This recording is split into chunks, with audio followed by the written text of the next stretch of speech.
오늘 강의 제목은 출애굽기에 감춰진 그리스도의 복음입니다. 간략한 이제 기호 말씀드리겠습니다. 우선 출애굽기는 오로지 예수님에 대해서 이야기하고 있고요. 출애굽기에 감춰진 예수님을 어떻게 발견할 수 있는지 그것을 연구해 보고자 합니다. 그리고 또 성경의 저자이신 성령님께서 어떤 방법으로 출애굽기에 이 복음을 계시했는지 연구해 보고자 합니다. 그리고 출애굽기에 나타난 그리스도의 복음을 깊이 연구해서 예수님을 더욱 깊이 그리고 풍성하게 알기를 간절히 원합니다. 네, 그러면 먼저 책 제목에 대해서 이야기해 보겠습니다. 책 제목이 이제 영어로는 엑소더스 이렇게 되어 있고 한국말로는 출애굽기입니다. 영어를 번역한 이제 책 이름인데 원래 히브리어 언어로는 이름들이라는 뜻을 가지고 있습니다. 영어로는 names 이렇게 뜻을 가지고 있는데 책의 첫 문장과 그 첫 단어를 따서 이게 지어진 제목입니다. 이게 우리가 이제 이렇게 알고 있는데, 하지만 그 출애굽기를 우리가 잘 반복해서 이렇게 읽어보면 이 책의 제목이 단순히 첫 문장의 그 첫 글자를 따서 지어진 것이 아니라는 것을 알 수가 있습니다. 저는 출애굽기를 반복해서 읽는 가운데 이 제목은 성경의 저자이신 성령님의 한마디다라는 그 사실을 좀 깨닫게 됐습니다. 성령님의 키워드가 아닌가 이런 사실을 깨닫게 됐는데 예를 들어서 우리가 그 소감 쓰고 나오면 한마디 나오고 또 메시지 이렇게 깊이 쓰고 나면 이제 메시지 제목이 나오듯이 성령님께서 한마디로 이렇게 이름들 이렇게 시못 히브리어는 시못 한국말로는 이름들 이런 이제 제목을 이제 붙이신 것 같은데 그러면 왜 성령님께서 이런 제목을 붙이셨을까 이렇게 생각해 봤을 때 그 이름들 하면 이제 떠오르는 게 이제 그 생명책 그 생명책에 대한 게 나오는데 사실 그 출애굽기 이 책은 그 예수님을 통한 그 구원과 영생에 관한 이제 책인데 그 오로지 그 생명책에 이름이 그 쓰여진 자만이 구원을 받고 하나님 나라에 들어가서 또 하나님과 영원히 산다는 거. 이 사실을 성경이 이제 많은 곳에서 증거하고 있습니다. 예를 들어서 구약에 보면 시편, 그다음에 다니엘서도 그렇고 이사야서도 그렇고 에스겔서도 그렇고 그다음에 오늘 본문인 그 출애굽기도 마찬가지입니다.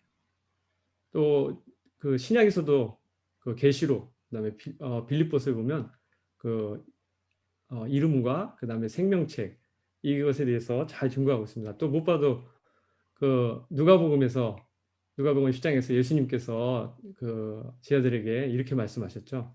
그 귀신들이 너희들에게 복종한 것으로 인해서 즐거워하지 말고 너희들의 이름이 하늘에 이렇게 기록된 것으로 인해서 즐거워하라 이렇게 말씀하셨거든요. 또 이런 또 생각을 해봤습니다. 그러니까 이름을 안다는 거는 이렇게 인격적으로 안다는 뜻인데 성령님께서 이것을 이 책의 제목으로 잡은 것은 그 우리를 인격적으로 아시는 하나님, 우리를 인격적으로 아시는 그 목자 예수님을 이렇게 드러내시기 위해서 그런 거 아닌가 이런 생각을 좀 해봤습니다.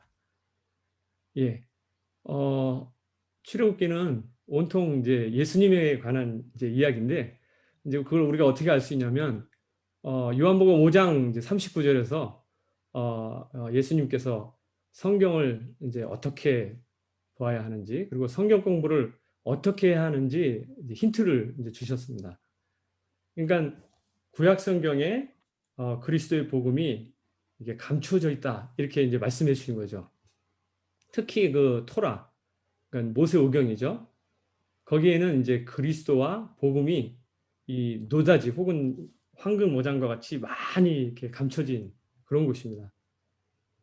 출애굽기는 처음부터 끝까지 이제 그리스도에 대해서 증거하고 있고요. 애굽에서 나오는 과정, 그리고 애굽에서 나와서 시내 산에 이르기까지의 여정, 그리고 시내 산에서 율법과 제사에 대한 말씀을 받고 하나님과의 언약의 관계를 맺는 이 모든 과정의 중심에 이제 예수님, 그리스도가 있습니다. 또한 성막과 또는 성막의 모든 기구들이 예수님과 또 그분의 이제 사역을 잘 상징하고 있습니다. 그러니까 이제 구원의 길이 되시고 또 걸어가신 하나님께로 나아가는 산길이 되신 예수님을 잘 드러내고 있죠. 여기 베드로전서 1장 10절, 12절에 이렇게 이 말씀이 적혀 있더라고요. 이 구원에 대하여는 너희에게 임할 은혜를 예언하던 선지자들이 연구하고 부지런히 살펴서 이렇게 적혀 있는데, 그러니까 이제 과거 선지자들이 그러니까 하나님의 구원, 예수님을 만난 하나님 구원에 대해서 너희는 이제 우리죠. 우리에게 임할 이제 예언을 은혜들을 말하기 위해서 그것을 이제 연구했고 또 부지런히 살펴서 그것을 나눠줬다는 것을 이제 알 수가 있는데, 우리도 이제 구약의 선지자들처럼 이렇게 부지런히 이렇게 연구하고 또 살펴서 그리스도를 발견하고 또 그 은혜를 이렇게 나눠주는 삶을 사는 것이 굉장히 중요하다고 저는 생각이 듭니다. 예, 예수님께서 마태복음 13장 44절에 이 하나님 나라를 그 천국 밭에 감춰진 이렇게 보화로 이렇게 비유를 하셨습니다. 영어로는 이제 treasure, hidden 이렇게 감춰진 보화로 이렇게 비유하셨는데, 히브리어는 이 감춰진 이 보화를 발견하고 또 캐내는데 아주 유용한 도구입니다. 예를 들어서 보물을 발견하고 나서 그것을 손으로 캐는 것과 그것을 도구를 이용해서 캐는 것이 전혀 다르듯이 이 감추어진 보화, 그러니까 그리스도를 발견하고 캐는데 히브리어를 아는 것과 모르는 것의 차이가 좀 있습니다. 예. 자, 그러면 그 예를 구체적으로 제가 한번 그 예를 이렇게 보여드리겠습니다. 얼마나 히브리어가 그 구약에 감춰진 예수님을 발견하는데 유용한 도구가 되는지. 예, 거의 모든 히브리어 단어들은 세 글자를 뿌리로 가지고 있고 거기서부터 이렇게 파생돼 나온 단어들입니다. 여기 보면 나무 그림이 하나 있는데 뿌리가 보이죠? 그 뿌리에 세 글자가 있습니다. 이제 히브리어로 알렙, mem눈. 혹시 이 글자를 보시면서 떠오르는 단어 있으신 분이 있으세요? 어, 아멘이라는 단어 아시죠? 아멘. 예, 아멘. 예, 아멘. 예. 이 뿌리, 세 단어가 이제 뿌리가 돼서, 예를 들어서, 죄송합니다. 믿음이라는 단어가 이제 히브리어로 에무나인데, 여기 잘 보시면, 알렙, 그 다음에 눈. 이게 뿌리로 되어 있습니다. 예. 그 다음에, 훈련, 그 다음에 신뢰라는 단어가 에문 또는 이문, 여기도 마찬가지입니다. 알렙, 눈 이런 식으로 되어 있습니다. 자, 그 다음에 아멘, 이거는 우리가 너무 잘 알죠? 동의한다, 예스 이런 뜻이죠. 예, 여기도 마찬가지입니다. 뿌리를 보면 알렙, 눈 이렇게 되어 있습니다. 그 다음에 신실하다, faithful, 신실하다라는 단어가 이제 히브리어로 네에만인데 마찬가지입니다. 여기도 알렙, 눈 이것을 뿌리로 가지고 있습니다. 그래서 이게 딱 보시면 아시겠지만 뿌리를 알고 있게 되면 이 많은 단어들을 깊이 있게 연관해서 생각해 볼 수가 있습니다. 예를 들어서 믿음과 순종, 그 다음에 신뢰와 신실함, 이 다 연관이 있는 단어들입니다. 예. 근데 이것이 한 뿌리로부터 이 모든 것들이 다 나오게 되는 거죠. 예.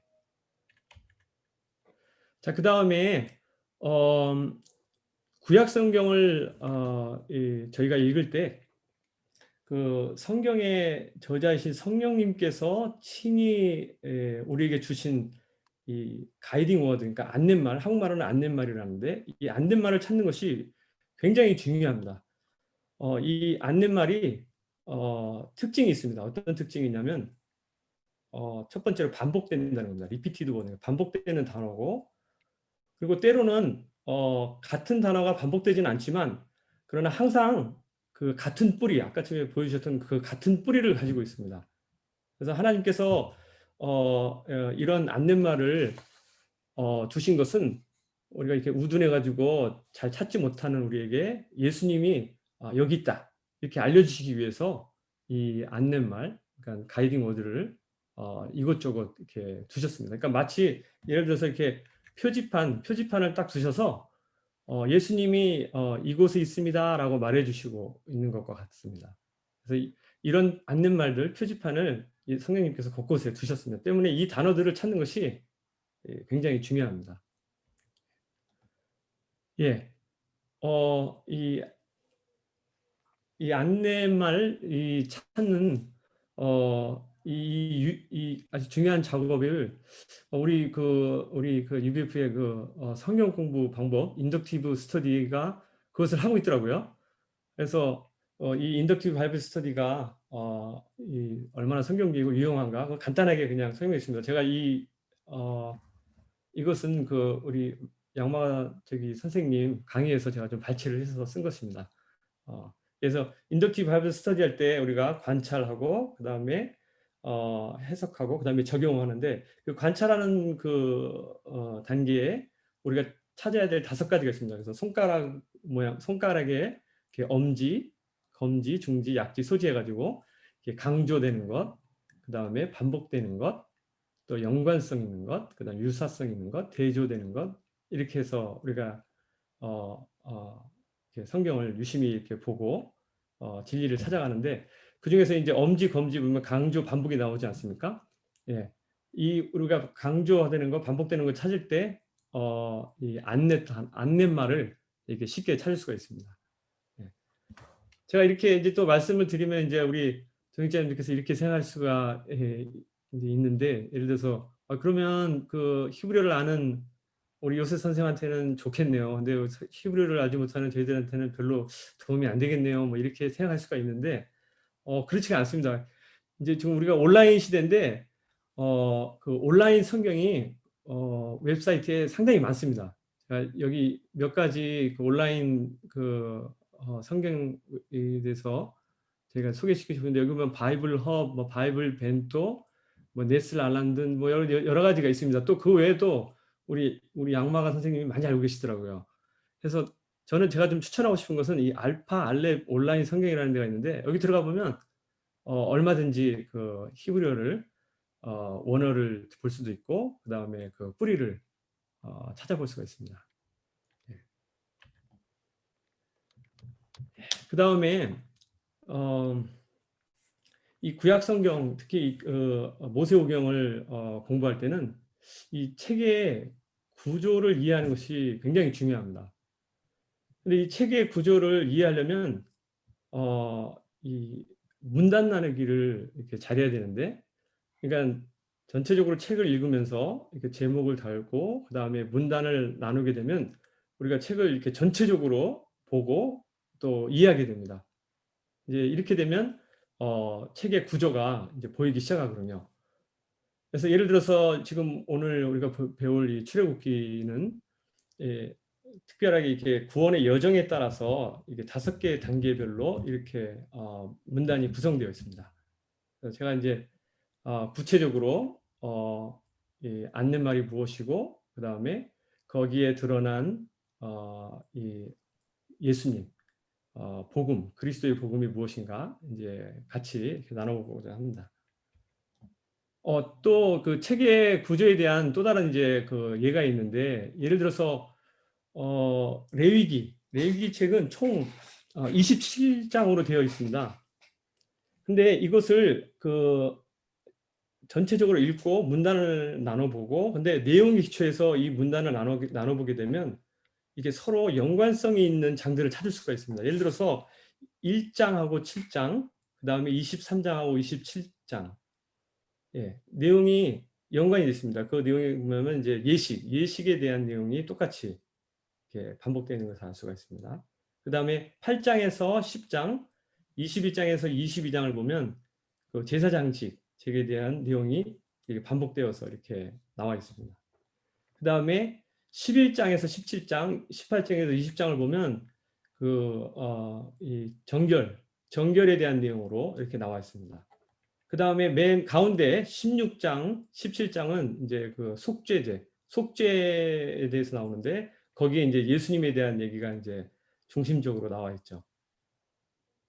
근데 이게 다 보시면 알겠지만 어떠한 구조를 가지고 있습니다. 전체적으로 책 전체가 어떤 구조를 가지고 있냐면 그 대칭 구조를 가지고 있습니다. 이제 키아스틱 구조, 영어로는 이제 키아스틱 구조라고 그러는데 이 또 한국말로 번역한다면 굳이 번역한다면 갈비뼈 구조, 이게 대칭적으로 이렇게 그런 구조를 가지고 있습니다. 근데 또 신기한 거는 여기다가 이렇게 딱 가운데다가 이걸 딱 놓으면 이제 가운데가 이제 예수님인데 이 모양을 보면은 뭐 떠오르는 게 있지 않습니까? 네. 예, 뭐가 떠오르죠? 네, 촛대. 예, 예, 예. 예. 그 히브리 말로는 메노라, 이게 촛대. 그래가지고 그 가운데 이제 예수님을 중심으로 해서 그 6개 이제 촛대가 이렇게 나오지 않습니까? 이제 교회를 상징하는 건데 이제 계시록에 이제 예수님께서 7촛대 이렇게 또 그 메노라에 대해서 말씀하셨는데 예수님 중심으로 한 교회를 이렇게 상징하는 세상의 빛이 되는 교회를 상징하는 그런 구조를 이렇게 이루고 있죠. 좀 흥미로운 구조입니다.